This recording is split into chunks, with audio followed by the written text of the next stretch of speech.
This is Load Bearing Beams. It's the movie podcast hosted by people named Matt Stokes and Lacey Roth. Yes. Can I just say, do you usually start off with hi, folks? No, it's something I'm trying out. Usually I go hello, or I go hello and welcome, or so hi, folks. I've never settled on a standard greeting. That's not true.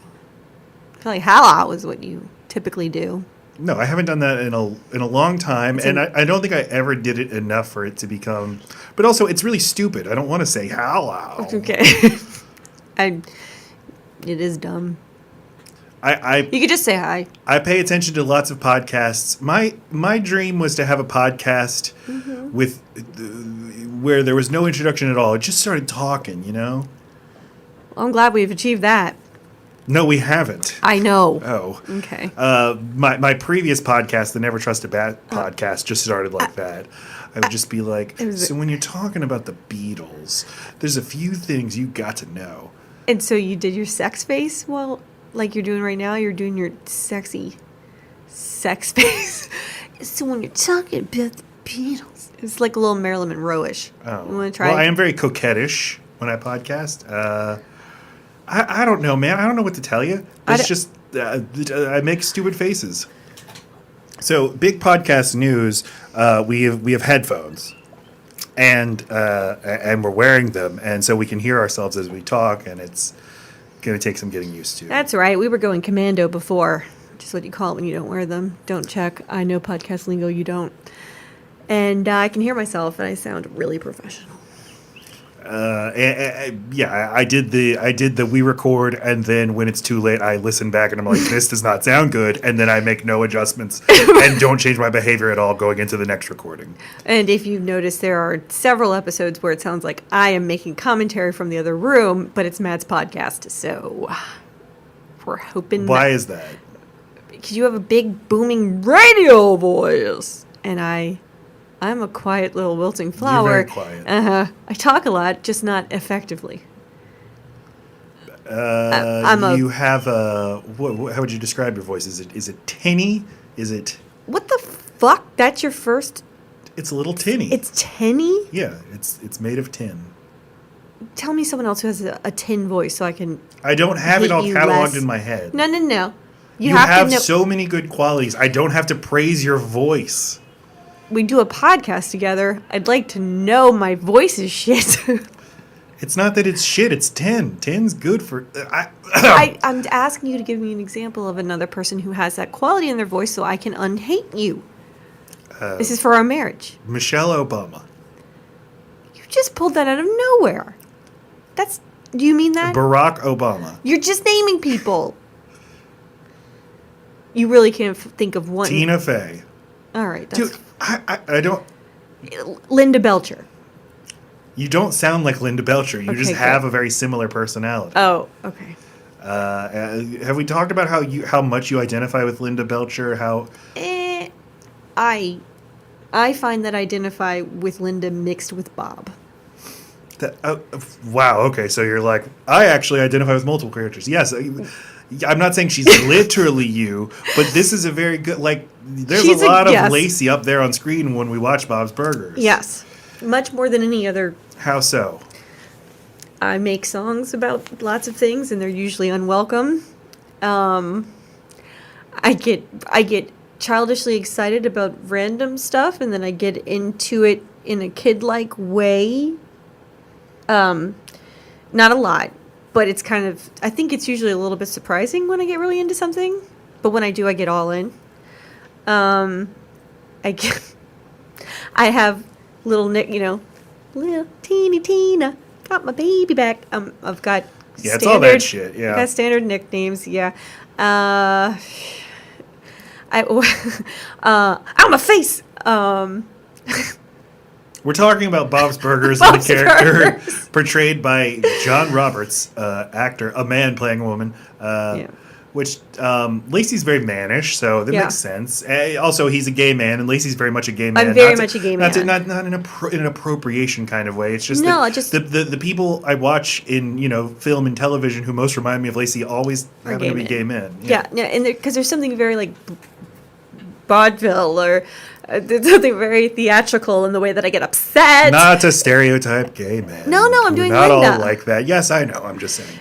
But there is some real theater kid in there and dramatic. Yeah, you're very theatrical. I'm very loud. You're very randomly. expressive with your body.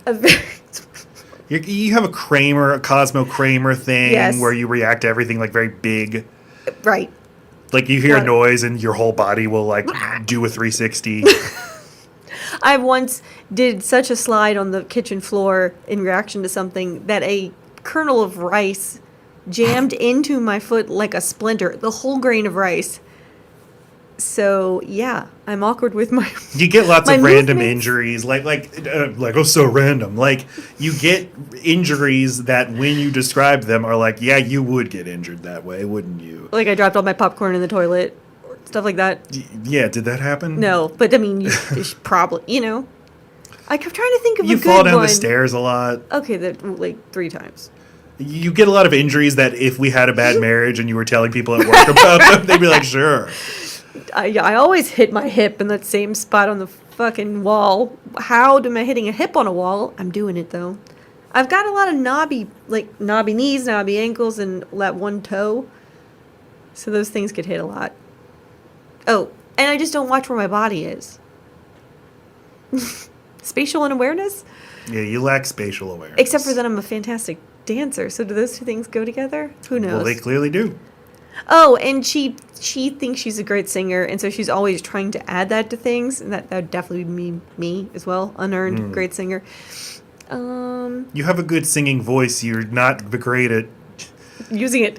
using it, is what I'm trying to say. Oh, no, the application's not. I have a bad singing voice, but I know how to You're- sing on key, you're excellent and I at have keeping good key. timing. Yes. And Lacey kind of doesn't have either of I those, have but a good fantastic voice. timing for dancing, and then as soon as there's no lyrics on a song, and you're like, so let's sing this. No, I just don't know when to start, and I'm not ever sure I'm doing it right. I need constant reassurance. Okay, yes. See, you're not just in tune like a I'm not. mother's womb to a babe with the music. Like I just You feel are. things coming. Second nature. You have the best timing. Thanks. That's what this podcast is all about. It's praising the person we're married to. And we're married, and we have a podcast. Oh, and right. we call it Load Bearing Load-Bearing Beams. Beams. And this is what it's about. We basically just told you. Us talking about nothing. Dancing and stuff. Fucking nothing. Yes, so every week, sort of. Okay, Load Bearing Beam is a movie that we make the other one watch, and the way it fits the criteria of Load Bearing Beam is if it is a movie from our past. Only one of us has a special connection with it. One of those movies where you find out someone has not seen it and your reaction is, "Wah!" And so we try to like dig into that. Why are any movies so good that they should get that kind of reaction? And so often the movies that do are ones that there's no one has any business having seen even one time. So it's just movies we happen to have access to when we were younger, and we watched a lot. We identified, it clicked for whatever reason, it got baked into the fabric of the house that is me. So it's load bearing. The point here is we show it to the person we love, like having given it all this praise, and then watch our hearts break as we realize, what garbage was I watching? And sometimes like, oh yeah, good taste, Lacey, way to go, small child. Because the nostalgia is just not there for the other person. So they're having to watch it with a full brain.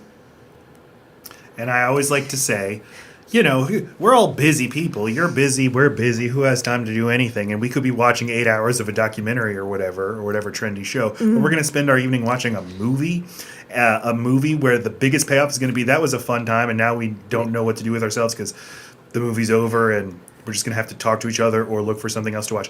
And so It's commitment. A short-lived commitment that burns up your whole evening. There's a feeling that comes over one while one watches something at the recommendation of someone else who's sitting there with you. A And you're like, responsibility.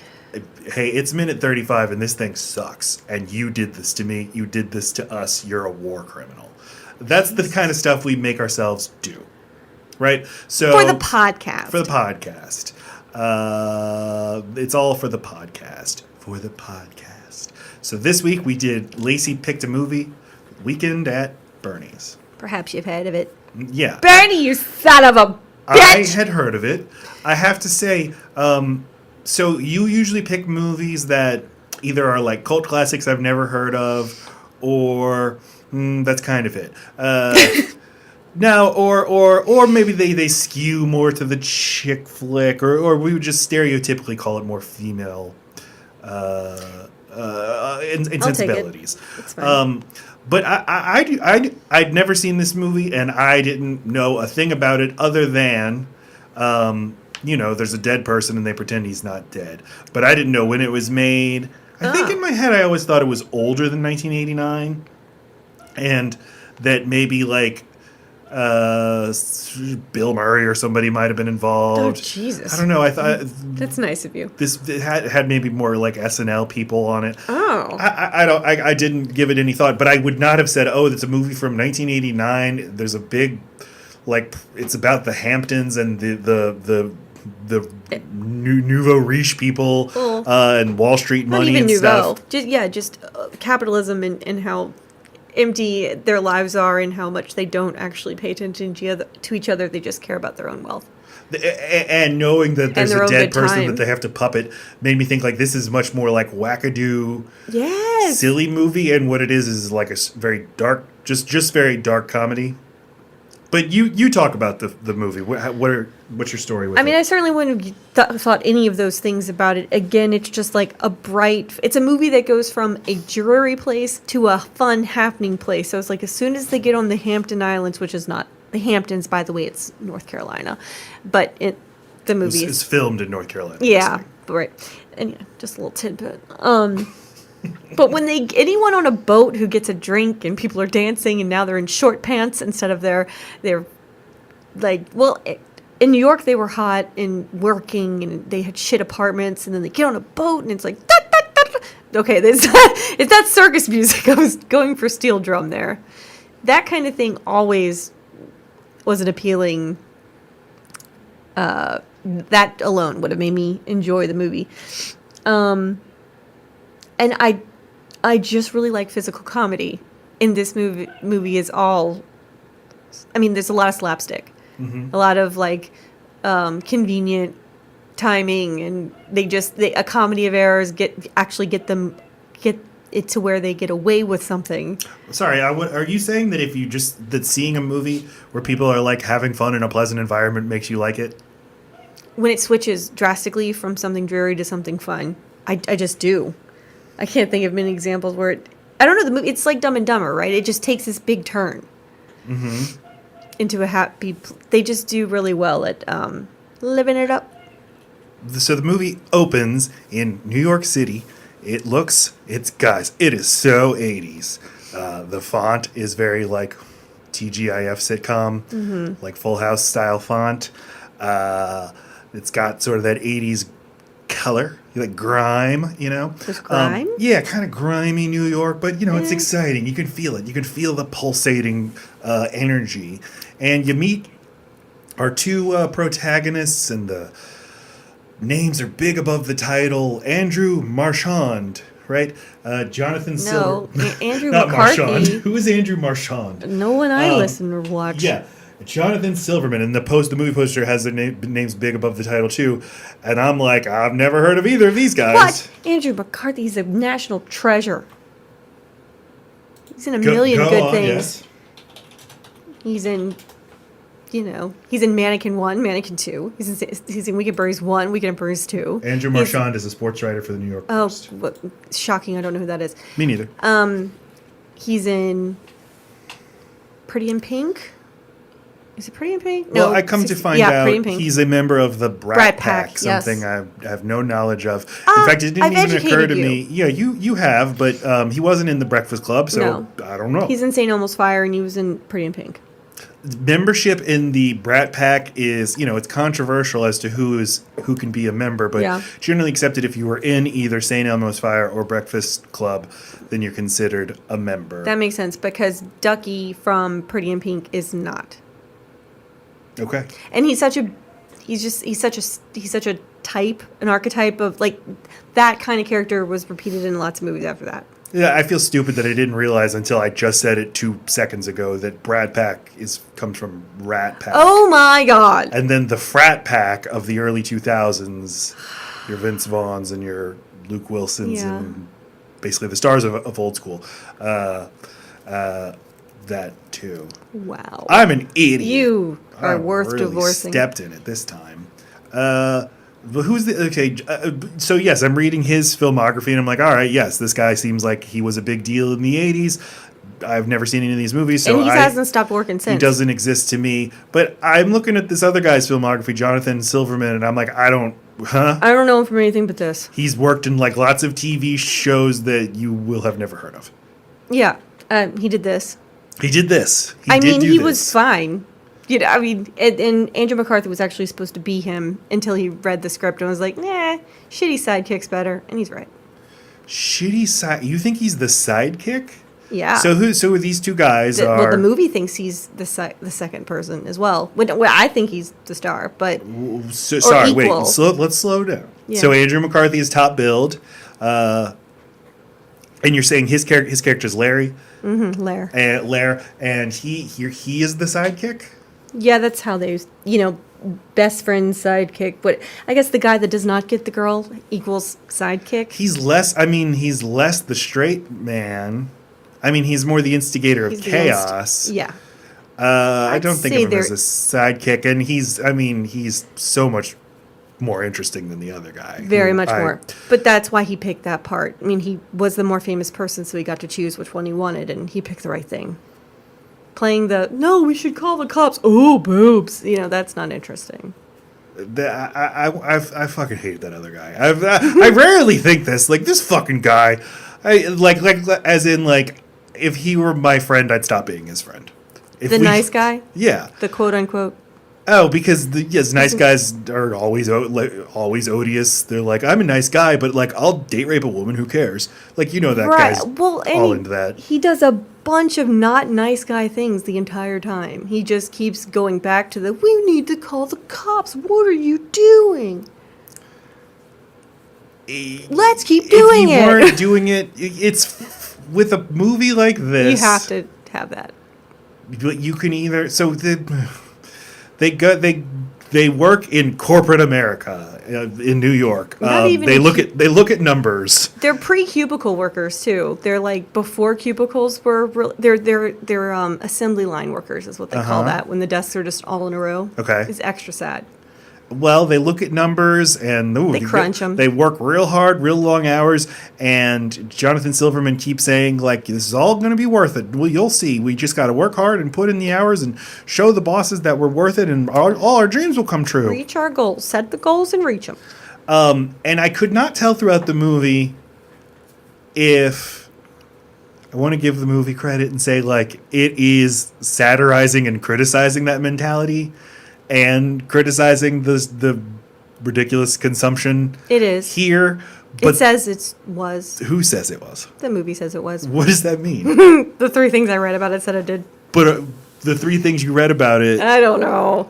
Yeah, I don't know if that was what was intended, but I mean, it seems so blatant that Lomax and capitalism and the what is the word? Just the way the rich don't actually take care of each other. They just use each other as a floating party. Yeah, but I think there's a way in which you could see, and like it's allowed to think this. The movie could say like, no, this stuff is rule. This stuff rules. It's great to be rich, and you should want to get rich like Bernie Lomax so that you could live like this too, which is fine. I just couldn't tell if it was basically pro or anti. I think it's anti. That okay. They're schlubs who work in corporate America, and they're trying to climb the ladder, and they find some money off the books that's gonna blah blah blah, and their boss is like, "I'm very impressed with you boys," and he invites a $2 million accident. Mm-hmm. They think, "Yep, that's gonna get into the boss's pants. He's gonna be so happy we found this $2 million mistake." Think again. Which I almost. He's not happy about it because, well, I don't know, 1989. Okay. It was probably a lot, but The boss acts like this is good, but it's good because he was the one who stole the $2 million and he's going to try to hide it by It's good that you brought this to me. Boys. killing, rather than like to I don't know, the board. I don't know. What? That they brought it to him instead of someone else, like an intermediary. He can control it. Yes. And he's like, to reward you or to blah, blah, blah, you can come to my house in the Hamptons. And they're very excited. And the one, Andrew McCarthy, is like, this is going to be the best weekend ever. We're going to get to hang out in a nice house. That's it. We're going to get to hang out in a nice house. It'll be the greatest weekend of our lives. And they do. And Bernie, their boss, is actually tied in with the mob. And he gets killed via a shot. No. Oh, okay. An injection. An injection that kills him also a gun, painlessly so a shot. Within 20 seconds. To make it look like a drug overdose. Very classy. Yeah. Nice homicide there. This is how you'd want to die. Yeah. Just a nice little shot and then you're dead. Okay, very stop quickly. saying shot. Injection, because there are guns and he does get shot. It's just I'm so sorry if I confused you guys. You folks. Making a no folks rule. Folks is I good hate that because it's word. gender inclusive. So are lots of other words. Like what? Y'all. Sorry, y'all. You alls. I endeavor never to say y'all. I hate saying y'all. So we're from the South, the southern United States, that is. And it's a trope, and we don't like to use that stereotypical. Yeah, I want to be word. like, think you know what people from the South are like? Think again. Think again. We say you guys. Exactly. You alls. You think I know how to drive a tractor? I don't. I drive a Ford pickup. Okay. What? And I have to Point include like proven. an anti-Trump bumper sticker on it so people won't think I'm an asshole. Yeah, because the truck is. We bought it from your dad. Otherwise, we wouldn't have a truck because the truck is very. If you're in the South and you drive a truck, it is very much means something about you. Yeah, but here's the thing. I'm going to hunt. They're very useful. They are so useful. Yeah. What were we talking about? They pick up all kinds of things. He gets injected and dies. I just wanted to get to the point where he dies so that I could say this. If you're making a movie where the premise is this like morbid but also goofy, which is there's a dead body and we're going to pretend it's alive and no one's going to notice because everyone is so drunk and high and also so self-absorbed and they're just using this guy for his stuff. So they're just like, hey, Bernie, love to see you. What's going on? And then they don't listen for a response because this is also superficial. Right. They don't actually care. I feel like you either have to make it, you have to do like a lot of work to show why they wouldn't just call the cops. Or it has to be like Jawbreaker, a movie we watched a few weeks ago, where right away they're just like, she's dead and I don't fucking care and we're not going to call the cops. But instead you have kind of this middle ground where they're fretting the whole time, but also but just Larry. kind of, well, okay, so. He makes sure it keeps going. He's the one setting up the devices to make it look like he plays Monopoly with him really loudly. He's far more into the scheme than Richard is, but Richard frets, and then Richard then just continues to go along. Well, because you've got the carrot the whole time for him, which is that he goes out on a date right before with this girl he's been having a crush on at work, goes on a date with her, lies to her in all kinds of weird ways. He gets busted, and then the very next day he's on a boat going to the Hamptons. So he's all bummed out. I messed it up. And so just when he's about to call the cops because things have gone too far on the first night that Bernie is there and this party shows up and everyone's kissing him hello and he's dead and they're not noticing, he's just like, I've had it, I'm calling the cops. And then he sees the lady. She happens to be in the Hamptons. What a coincidence. Well, earlier she said, I quit my job, last day of my job today, and in a few days I go to school and I go away forever. In the interim, I'll be with my parents, spending the weekend with my parents.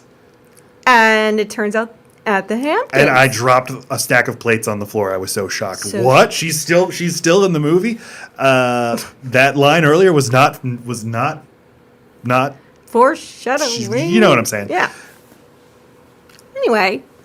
Here's why he sucks. Or here's why he's the worst character. Okay, tell me. the sitcom-y lying, getting caught in a lie and then I feel like that stopped being funny in the 50s or Was 60s. that part supposed to be funny? It just makes me feel cringy when he's making the lie bigger. I don't think you're supposed to be like cringy in like a The Office kind of way. No. I don't know. She's like, but you said your parents are blah, blah, blah. And he's like, well, yes, it is because my parents are dead because they're dead. He builds on the lie. And yeah, I mean, right. It does not make him a sympathetic character. I mean, even when I was 8 watching it, I was thinking, douche. I mean, not just that it's not sympathetic. It's just it's exhausting. Well, it's that's not what I'm funny. saying. It's neither one. It's not funny. It doesn't make, it's just boring. Mm-hmm. And it's just a device to move along and dig him a bigger hole, right?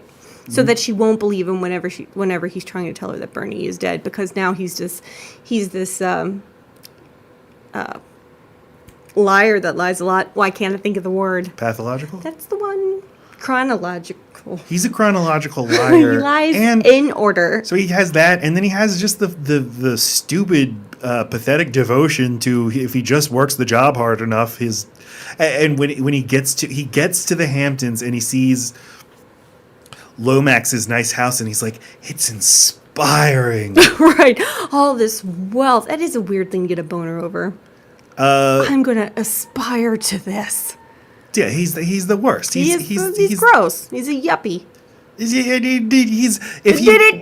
When he wins the coffee drinker award at the holiday party, he's like really excited about it. He thinks it's a real award. That's what I'm saying. That's who this guy is. He fucking sucks. So weird. He's the one who should die. The other guy's really funny, and I like him, even though he's an awful friend. He'd be the worst friend. And he's way too excited about going to spend time in a nice house and drink champagne. How fun could this actually be? He's the kind of person that gets excited easily. That makes him fun. He does. He wanted to go on the roof and get in a kiddie pool. Yeah. In the beginning of the movie. I think that was actually my favorite part. I think that them being on the roof with their tar, looking at their printed out computer paper, I found that very charming. I liked it. Sorry. Bernie is played by Terry Kiser. Do you know in your research? Do you know how they handled the? Is that actually him throughout the movie? It's him the whole time. The only time it's not him is every time there's a physical stunt. He had a couple of stuntmen, and the boat scene where he's being pulled by his feet or whatever, or just being roughly dragged through the water, hitting the buoys all the way around. That was a real person. Why did they not? That was a real stunt guy? Yeah, and he broke a rib, but that's all. Like, he broke a fucking rib. Oh, worth it for art. But I would watch that scene again just to just try appreciate to find where it more. happens? No. Just the fact that, I mean, it's a long scene of getting drugged through this very fast boat. Mm-hmm. Anyway, yep. All the stunts by real people. I mean, great. That's great. He's excellent. He's so funny. He's really good. And a little smirk. He manages to have just enough of a smirk where you're like, I guess a dead guy could do that. I don't know if this would be like an impossibly hard acting job, or if an actor would be like, oh no, it's so fucking easy. I was wondering this the same the whole time and just move your body around funnily. So I don't know. It works. He does a great job. He does a great job. And I didn't laugh very much, but I thought it was pretty well. You laughed more than I thought you would. Okay. Pretty well made comedy, has a lot of energy, gets a lot more, like just what I'd heard about the movie. This is about a dead guy who got a puppet. It's like, well, that's a flimsy premise, but actually as I'm watching, I'm like, oh, you could make 10 of these movies. There's so much to work with. Well, I mean, but I did feel it in the third act. Like, it was starting to drag. When they're, like, trying to get off the island, I was like, the party is the part I think of the most, and then them walking and the puppeteering are the parts that I remember the most. It's interesting. There are whole giant sections that I completely forgot, because it does kind of drag right before it gets to the last like 10-15 minutes. But anyway, that is the praise that the movie received, is that you think they can't carry this joke, but then, like, okay, they kind of fucking did it. Which, yeah, makes me think, like, lots of movies. This should be a genre, the dead body genre. We have a dead body and we have to deal with it. Not dispose of it. We have to, I don't know, We have to. You know what? Yeah. There's not that much you can do with it. There's really guess. not that much, no. And it's a trope, apparently. It's called Of Corpse He's Alive, something like that. I was just watching. Nope. I was reading a list of movie tropes that this movie does because it does a ton of them. Go on. That was one of them. Of Corpse He's Alive? Shit. It's one of those things where I half read something and I just liked the pun that it made, and so I announced it. Anyway, that was the working title of the movie. And then after that, it was Hot and Cold, and then it became Weekend at Bernie's. I think they settled on the right one. the reason it's successful is mostly because it's called Weekend at Bernie's. And it's right, because the weekend makes you feel so excited. Well, and having a name, just having that name just makes you think like, oh, this must mean something. This doesn't mean anything to me, but this means something to someone, so I need to get in on this. Yeah, Hot and Cold is fucking stupid. Bernie. Oh, also, it's terrible. if they mention cold, now all of a sudden I'm thinking of how cold the corpse is, and it gets gross. As soon as you start to think about rigor mortis and the smell, so you have to be able to put those things completely out of your mind.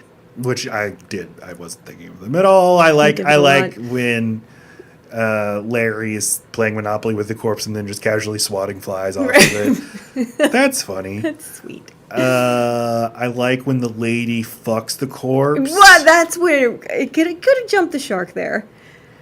But why didn't we see a raging boner on him the whole time? But yeah, you can't think about it too much. There's that. But no, I don't like to be like what? This makes no sense. You're telling me that this corpse had a boner and she fucked it? She fucked that bone. So I don't like to be that guy, but I was just confused. I was like, okay, so I barely remember who this woman is, but earlier in the movie, she's a mobster's girl who's also the reason why he gets whacked. Who's also boning Bernie on the side. She shows up drunk with a knife, and she's going to go kill him because she thinks Bernie's in bed with another woman. And then she gets into the room. And he's alone, and now he's an angel. And then she just starts stripping, and then... But we're supposed to be thinking, how does that work? That's not possible. I think that's part of the joke, because they're making the faces, we're making the face, the guy in the golf cart's making the face. Like, how is this happening? Her making love to the corpse is the actual I don't want to be crass. The penetration part is the part that I find most plausible. What I don't find plausible is how quickly she turns from I'm going to murder him to I'm so turned on premise that I'm going to take off my clothes. All right, but this even was that is yesterday as well when you didn't understand that. She was supposed to meet him at a place. He didn't show up there. So she thought she was stood up. So she gets drunk. She goes to where she thinks he is, because he must be cheating. That's why he forgot to meet her there. So then she thinks these guys are protecting him. She's certain there's a woman up there. It turns out he's just up there sleeping like a little lamb. He overslept. Still stood her up. Yes, so what? She's already married to a monster.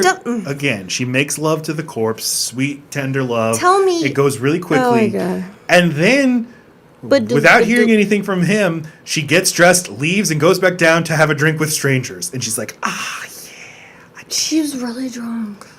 That's weird. Why would she do that? She's weird. Okay. Why would she, toe his crotch in the middle of the... Yeah, she's fucking weird. Oh, well, we've all done that. And she's clearly completely blind. That's the whole point, right? She's blind to all of it because he's the biggest lecherous thing ever. If she ever goes to his Hamptons house, how does she miss Tawny running through the living room with her ass out? I can tell Bernie I borrowed the boat. Like, she sees that kind of behavior all the time and thinks that Bernie is faithful to her? She's just kind of a blind person. She's, She kind of has. Okay, so this is very keen insight. This is a look on her life. This is she's probably done this like a lot. Probably gone in with a knife. This is not the first time she's gone in to murder him, and instead she knew right where that knife has was. made tender love to him. That's the murder knife. Or he's with another girl, and they keep. I have a pet peeve about men being called boys and women being called girls. Yeah. And they call women girls constantly throughout the movie. But if he was in bed with another girl, it's even worse when they're like, it's a beautiful little girl right there. Ew. About like a 34-year-old. Oh, God. When do they do that? They do it. They do it all the time. Also, this movie? No, just in Oh, general, yeah, and yeah, just yeah. in film, and in songs. Well, even worse, like beautiful babies. Now you want to fuck the fucking tiny babies? "Sweet Child of Mine" Yeah, by yeah. Guns No, N' I Roses. know there's a bunch of songs like this. I know. Why are that. you I so thought frustrated that I- thought you were talking about the movie doing that and did not. Sorry. What are you sorry for? You didn't do anything. Stop apologizing, you son of a Okay, bitch. sorry. Della. Weekend at Bernie's. I didn't mean to throw you off so much. You really did. I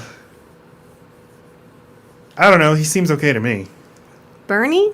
but I only know him as a dead man. That's the thing. He goes from the biggest piece of shit with an annoying voice to like the sweetest, most lovable. That's true. Okay, yeah. It's this little smirk on his face. Watch, and because a guy that's like that loose and that jello-y, and he's like lovable, passed out dad. Okay, yeah. I'd love to be a relaxed, just come what may guy, and that's Like what a- Dead Bernie is. You know, come what may, he'll just deal. There's so many good little physical things that they do to make it look like, for the accidental ways that he's. If you were to go interview all of these guests, they would all swear they saw Bernie talk, walk, and answer questions because of just little things he does. Like someone sits on one arm, that makes him shake his head yes to the person who's on the other side. It's very well done. It is. How all of that works. It felt very silent movie or something. There was something so fluid. You know what I was going to do? I was going to compare the way that Larry works Bernie's body to the way that the general, just this fluid mastery of its machine. Why can't I think of his name? Buster Keaton. Mm-hmm. The way that he knows that train. I was thinking the whole time, this is like a silent movie premise. Because you could just do so much with the body. With the body. But it's also the thing of like people, we perceive things so much less well than we think we do. Right. We remember things so much worse than we think we do. We just fill in the blanks when we look or take in any information. You know, the thing with like a bunch of kids will pass a basketball to each other, try to follow, and in the meanwhile, a gorilla suit goes through. I know, I've seen it, but that was a weird way yes, to I explained it very poorly, but Jesus. that experiment, like how many people will comment afterward acknowledging the presence of a person in a gorilla suit, and most people don't. They only notice. Our brains fill in. Mm-hmm. It's just we don't have the bandwidth to take in full of everything. So yeah, we just connect dots that aren't there. That's what I was saying. That's why I love the party scene. There's so many opportunities. There, every single person there who had any kind of interaction with Bernie would swear he spoke to them, but he does not once say a word. Yeah. But there are several times where someone on the other side says yes or no, and they take it as a response from Bernie. So it's like so many witnesses. Yeah, and the fact. So much flawed How could testimony. he be dead? There's so many people here. Nobody's acting like he's dead. How could he be dead? He didn't talk to me, but like so many other people were around, so many witnesses. Usually when I see a person at a party, they're alive, not dead. So true. Yeah, this one, not dead. Pattern recognition. Yeah, and just every single woman that he interacts with, you're insufferable. Oh, you lech. Oh, Bernie at it again. Oh, what are you doing? Date raping for fun, you old stag? He is very molesty. Even when he's dead. Mm-hmm. They all were. It was the style at the time. Right. It is interesting that they choose to, like, show that she's different. She's not about that life. The love interest, the Gwen, because she's around two of the party goers. One of them who's kind of funny, the like extreme Bobby baby. Oh yeah, I don't know what he is, but he's so drunk. And he's like, Gwen, I haven't seen. You can tell she's grown up and gone to the Hamptons each summer. Mm-hmm. And then one of the men who's also probably known her since she was a tiny girl were like, that outfit's gorgeous. It'd look even better crumpled on my floor. So like she gets hit on. Mm-hmm. By someone that's definitely seen her in diapers. Ugh. Yeah, and then she walks away from the party, and it's like, I just don't really understand those people. Yeah, she goes to the beach to look out at the ocean. That's how you know this movie is about showing capitalism as being ugly, or just not capitalism, just the unchecked wealth. Yeah, these are very silly people. Yeah, but she's not. Yeah, well, yes, of course. She's gullible. She's not silly. Although fucking what's it, Richard? He loves the floating party. He loves the ostentatious wealth. Why is he more attracted to her? God, Because she then goes out to the beach to be like, "This is all so stupid." Wait. That's not interesting. Go on. No, I'm sorry. I just all of a sudden was like, oh shit, did I just mix up who Larry and Richard are? You're right. Richard is the straight man, right? Yeah, and I remember because at the end of the movie, he's like, "Well, Lawrence," to Andrew McCarthy. Okay. All right. There was a big reaction that I didn't need to. Oh my god, I messed up their names. Oh no! I have only one other thing I wanted to bring to Bring it. to discuss. Bring it forward. Okay. What do you? I hesitate to ask you this. What do you think of boats? What if do you want to be a boat person? They seem. It seems like the way I wasn't sure what we were getting into when we bought a house with a pool. I knew very much that I wanted one, but you could tell me it cost $50,000 a year to take care of a pool, and I'd be like, yep. I just didn't have any idea. So that's the mystery. Boats feel to me too, but then you add that there's no seatbelts. No. I don't like, they seem like a place where you die. Mm-hmm. Nope. I don't think I've ever been on a boat and gone, yep, that made the day. It's always an ordeal. You got to launch it. Then the poor fucker that's got to get it back out of the water, and I'm never part of that. Seems awful. I grew up with boats. My dad has always had a boat. He's always had 5, but they're all shit. Okay, when I was a kid, he at least had one boat. This was our boat.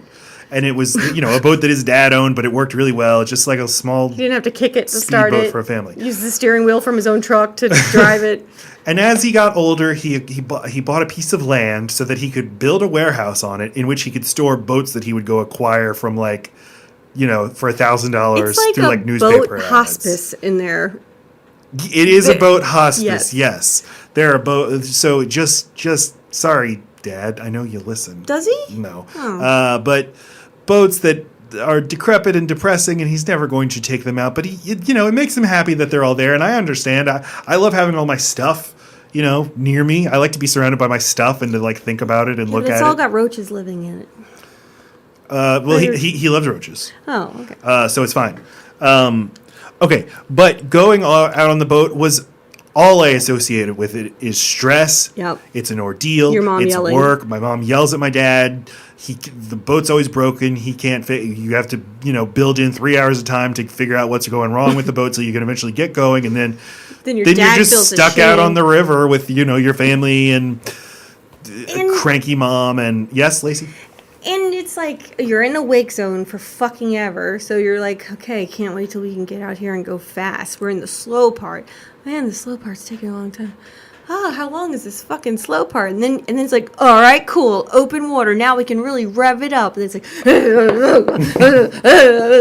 and your face feels weird and it's dirty but cold. And then you're like, I hope the boat stops going fast. And then it does. And then you're like, okay, wow. Yeah, because the other big thing. When do we go fast again? That I still have is just fear. I'm afraid of boats going fast.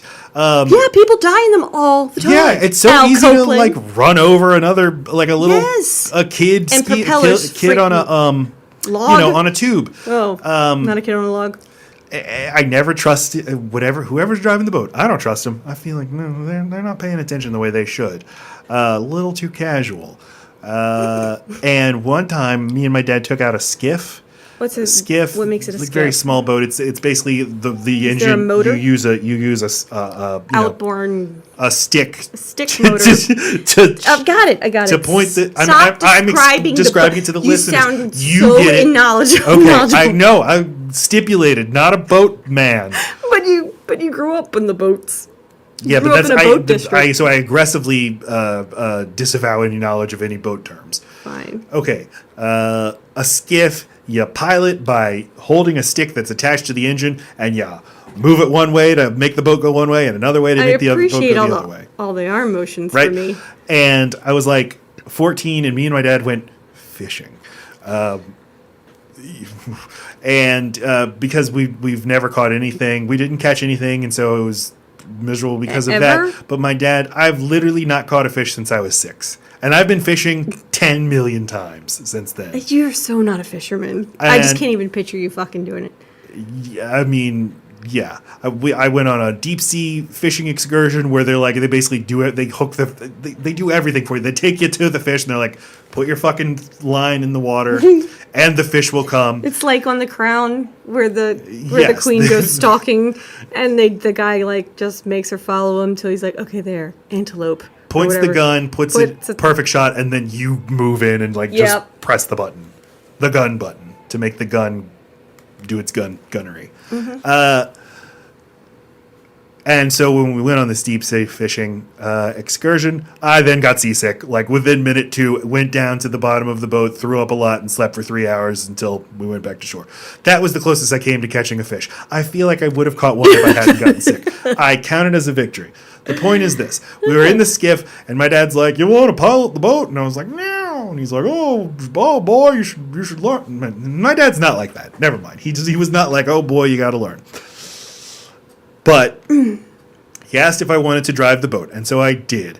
But I didn't totally get the hang of it, and I pulled the lever all the way one way, and the boat violently turns toward, the trees on one side of the river, and it's just hauling ass toward them. And I can't turn. I'm not strong enough to get the boat to turn the other direction.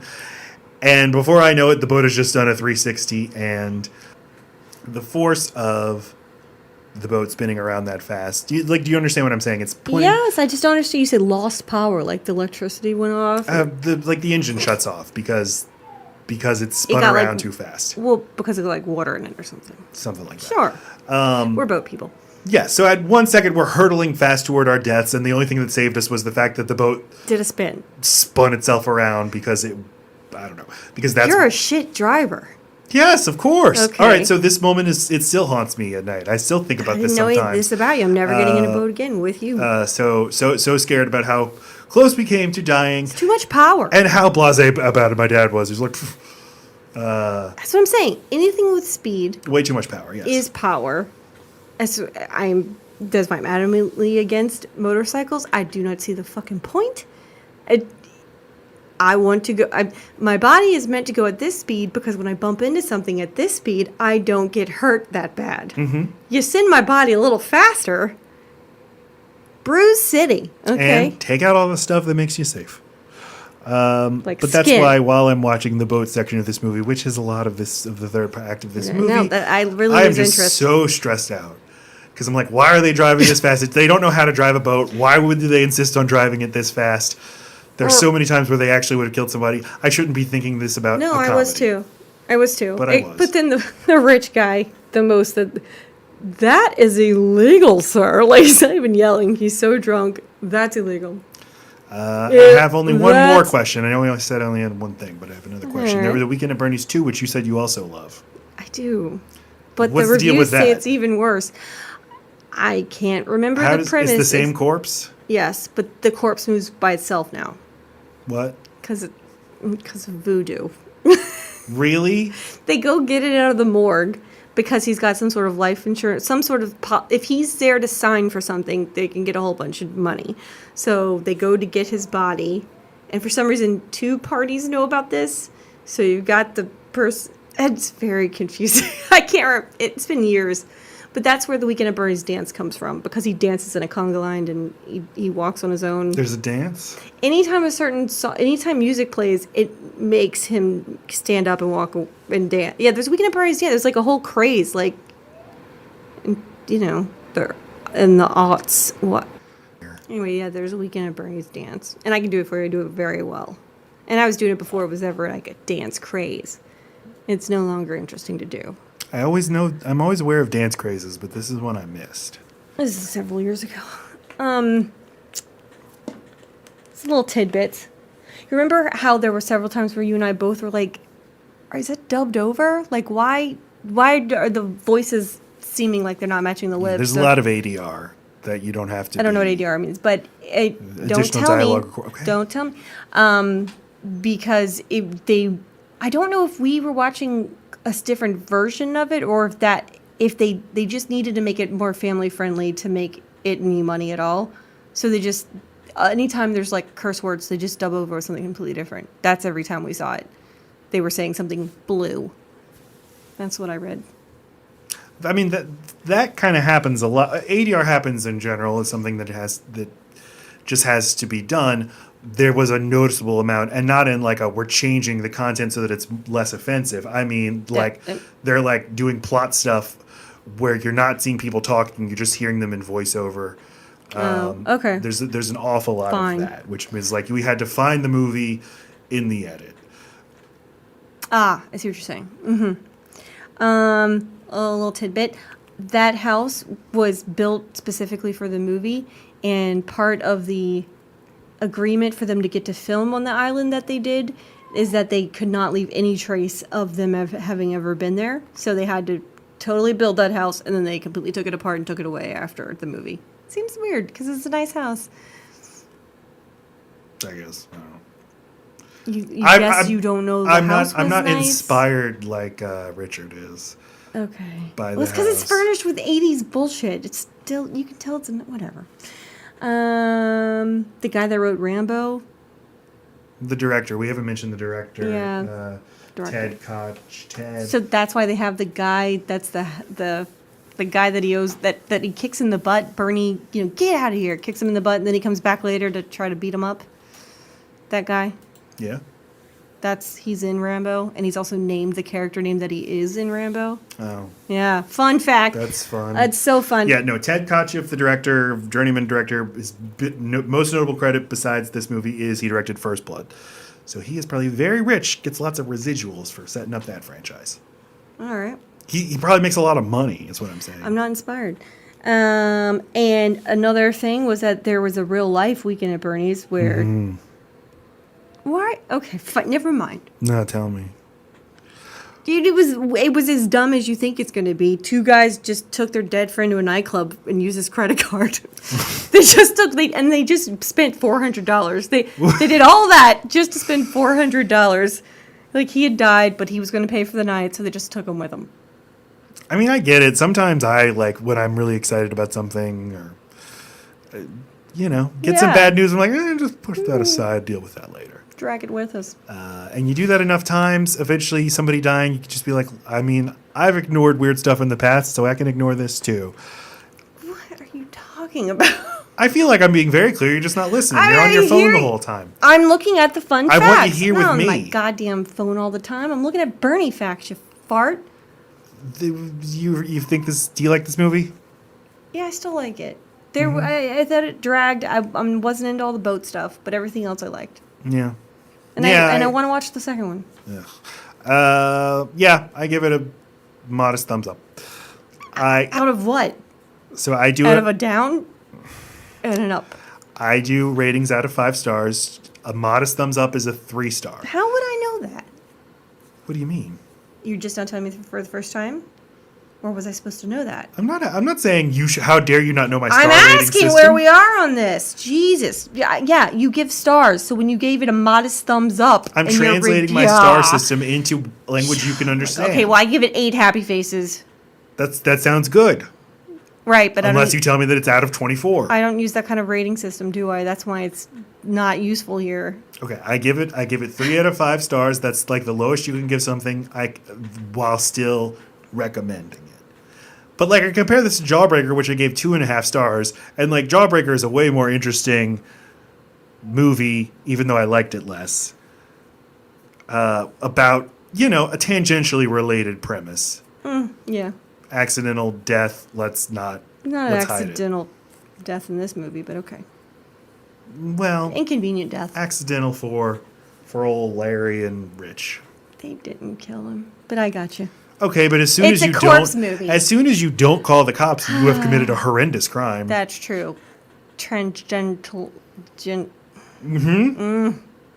So this is our podcast, and if you like it, and why wouldn't you, rate, Give review, it a give us modest thumbs 8 up. out of 24 stars, please. Happy faces 3 on happy stars.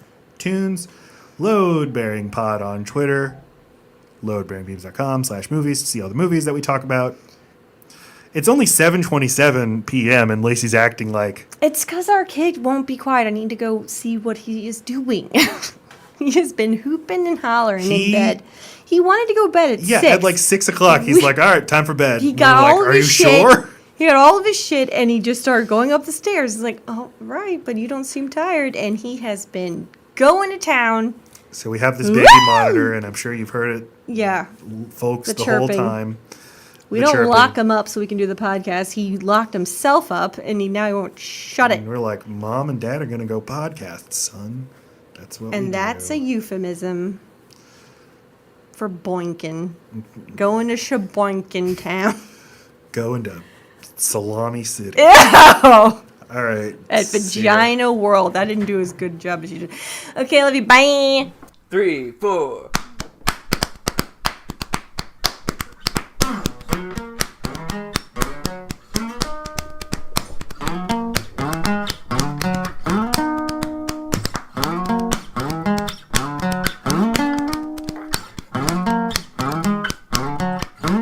Everybody, love bearing beams, love bearing beams.